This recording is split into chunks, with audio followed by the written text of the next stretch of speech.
Hi, angels and spirit. Welcome to the Gems Tarot, and today's reading is today's message. Kung doubt ka sa financial mo, eto yung reading para sa iyo. So, yung nababayad ko dito, merong unexpected offer or merong unexpected na income or money na parating sa iyo. So, dun po sa mga hindi alam kung ano magiging sitwasyon nila kinabukasan o sa susunod pa mga araw, yung nangyayari sa iyo is hindi yan stable.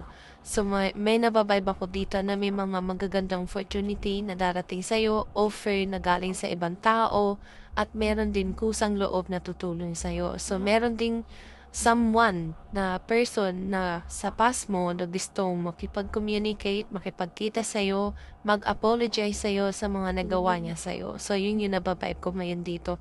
At another message na na-receive ko ngayon, merong reconcile na mangyayari or merong